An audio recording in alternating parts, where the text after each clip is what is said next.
কে আমার কাছে এই মুহূর্তে একটা বেশ গুরুত্বপূর্ণ গিনিপিগ ছাড়া আর কিছুই মনে হয় নাই। আপনারা যারা ডাক্তার এখানে অনেকেই আছেন, আপনারা তেলাপোকা কাটতেন, ব্যাঙ কাটতেন, আবার সেলাই টেলাই করে ছেড়ে দিতেন, চলতো। বাট হাদি হয়তো চলতে পারে নাই, সেলাই করে ছেড়ে দেওয়ার এত বেশি আবেগ ছিল যে হাদিকে খেয়াল করেন, হাদি যাদের হয়ে আসছিল একটা সময় তাদেরও বিপক্ষে বলা শুরু করেছিল। এই কারণে যে সে সাদাকে আর সাদা হিসেবে দেখতে পায় নাই, কালোকে কালো হিসেবে দেখতে পায় নাই, এবং এটাই হাদির কাল হয়েছিল এটা বলা শুরু করাতে আরো বেশি। উল্টোটা হয়েছে, সে সাদাকে সাদা কালোকে কালো বলছিল, নিজের পক্ষে বলছিল না। যা সাদা সেটা সাদা, যা কালো সেটা কালো, সে সেটা বলছিল। বাট সে যেটা দেখে সাদা মনে করে সে শুরু করেছিল, তার পুরনো বিশ্বাস থেকে সে সরে আসছে, ওখানে সে আর সাদাকে খুঁজে পায় নাই। এই জিনিসটা আমার ছেলেটাকে দেখে মনে হয়েছে। তার চলে যাওয়ার, তার গুলি খাওয়ার 2 দিন আগেও আমি লাস্ট বাংলা ভিশনে তার সাথে টকশো করেছি, এবং তার মধ্যে অনেক পরিবর্তন এসেছিল। আমি লাস্ট যে দেখেছিলাম তখন প্রথম দিকে যেমন সে তর্ক করত কারণে অকারণে, শেষের দিকে তর্ক করত কারণে অকারণে না। তো এই অকারণটা আমার ভালো লেগেছিল। আমি তাকে বলছিলাম যে আমি ভোট যে কয়টাই পাই সমস্যা নাই, আমাকে যেই দেখ, আমার চিনে কয়জন আমাকে করবে, যে আমি যতটুকু পাবো অতটুকুই লাভ। এই যে লাভ না লস জানি না, সে আর আমাদের মধ্যে আপনার ওই কথার মতো যে চলে যাওয়া মানে প্রস্থান নয়।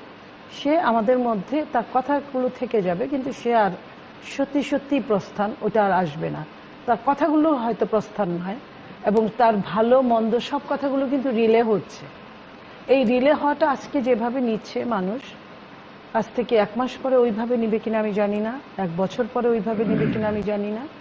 এবং হাদিকে আমার কাছে এই মুহূর্তে একটা বেশ গুরুত্বপূর্ণ গিনিপিগ ছাড়া আর কিছুই মনে হয় নাই। আপনারা যারা ডাক্তার এখানে অনেকেই আছেন, আপনারা তেলাপোকা কাটতেন, ব্যাঙ কাটতেন, আবার সেলাই টেলাই করে ছেড়ে দিতেন, চলতো।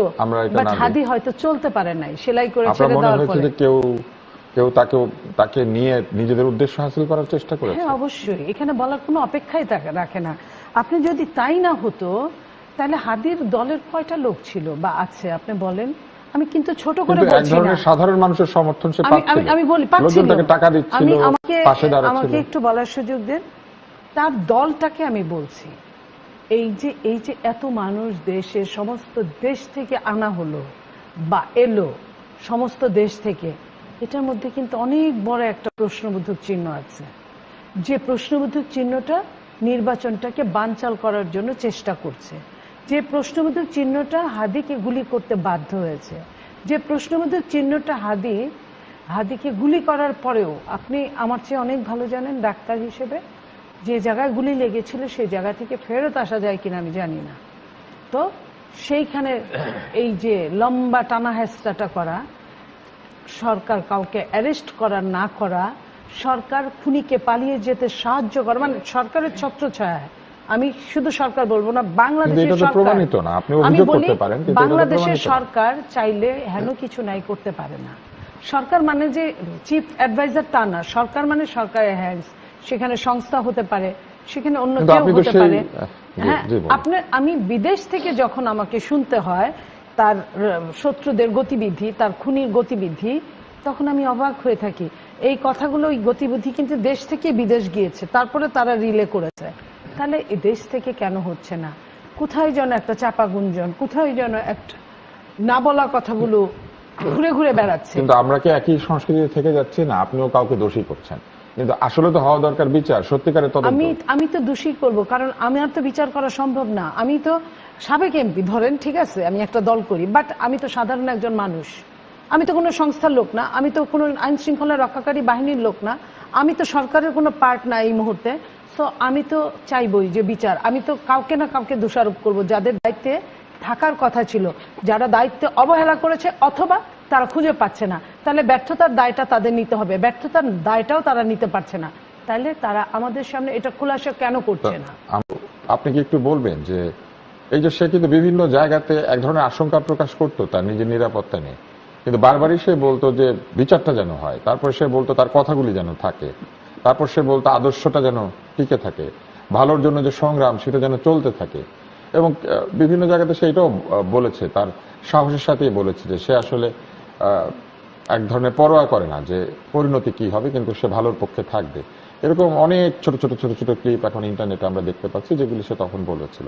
আপনি একটু বলবেন যে তার এই প্রস্থান পরবর্তী সময়ে আমরা দেখতে পাচ্ছি যে এক ধরনের অস্বচ্ছতা, এক ধরনের ধোঁয়াশা এখনো ঘিরে আছে।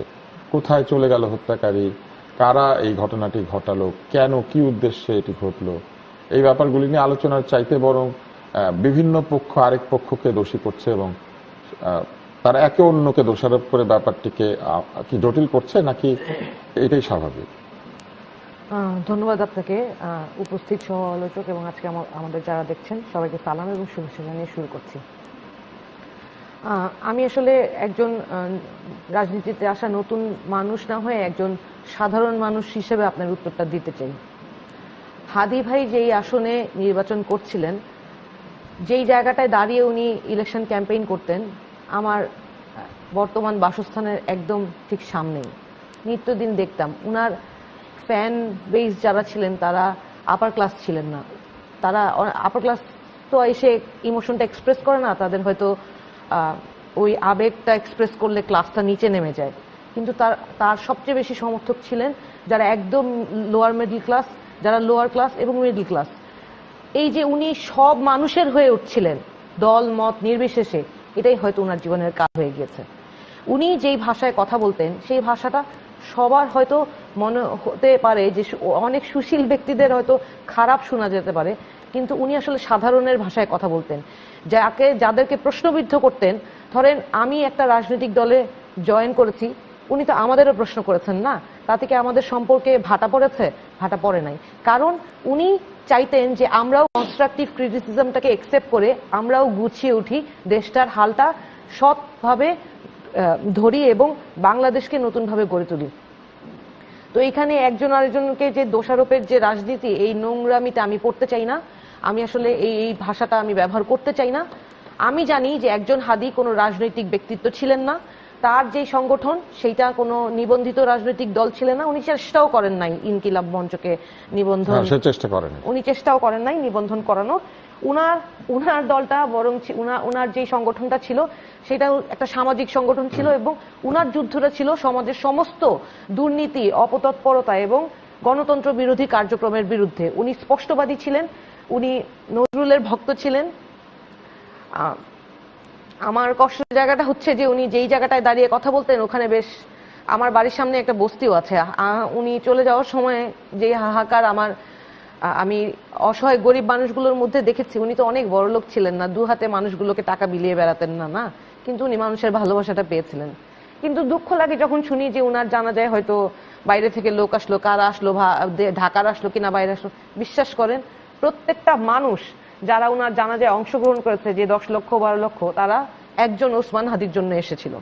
তারা কোনো রাজনৈতিক দলের জন্য আসে নাই, কোনো কারো সমর্থনে আসে নাই, কোনো হয়তো হাদিকে যে তারা শেষ একবার দেখতে পারবে না সেটাও জানতো, কিন্তু শেষবারের জন্য তাদের ভাইয়ের দোয়া করতে এসেছে, তার জানাজায় অংশ নিতে এসেছে। এবং মুসলিম হিসেবে যে কোনো মুসলিম যে কারো